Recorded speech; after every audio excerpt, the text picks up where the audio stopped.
तलाश आज हम सभी को है सांसों की, इतनी आफत आन पड़ी सभी की सांसों पर कि ढूंढते फिर रहे हैं हम फिर से ऑक्सीजन मिल जाए वो जो है ज़रूरत हमारी सांसों की।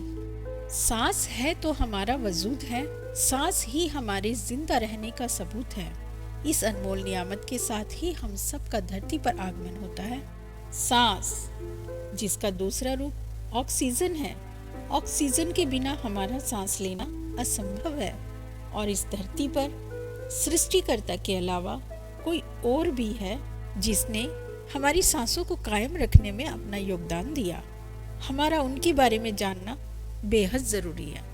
इस जीवनदायिनी ऑक्सीजन के बारे में सबसे पहले जिन्होंने जाना वे हैं स्वीडन के कार्ल शीले। उन्होंने ही सबसे पहले सन 1772 में ऑक्सीजन की खोज की। इसके बाद सन 1774 में जोसेफ प्रिस्टले ने ऑक्सीजन की खोज में अपना योगदान दिया और इसी क्रम में सन 1775 में एंटोनी लेवोइजियर ने इस गैस को जाना और इसके गुणों का उल्लेख किया और इसको एक तत्व की संज्ञा दी। इसका नाम रखा ऑक्सीजन, जिसका अर्थ होता है अम्ल उत्पादक। मुख्य रूप से इस खोज का श्रेय कार्ल शीले को ही जाता है।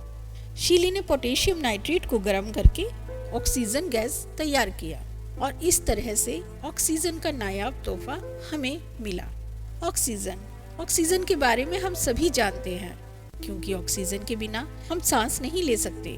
ऑक्सीजन सभी प्राणियों के लिए सांस लेने के लिए बहुत आवश्यक है। ऑक्सीजन एक रंगहीन, स्वादहीन तथा गंधहीन गैस है। इसका रासायनिक सूत्र O है और इसको हिंदी में हम प्राणवायु जारक भी कहते हैं। इसको प्राणवायु इसलिए भी कहते हैं क्योंकि यह सभी प्राणियों में सांस लेने के लिए आवश्यक है।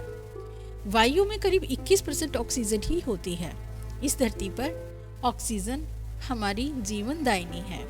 ये तो आप और हम बहुत अच्छे से समझ गए हैं और कोविड-19 की सिचुएशन ने हमें समझा भी काफ़ी अच्छे से दिया है क्योंकि ऑक्सीजन की भारी कमी के कारण लाखों लोगों की जिंदगियां मौत की गोद में समा चुकी हैं।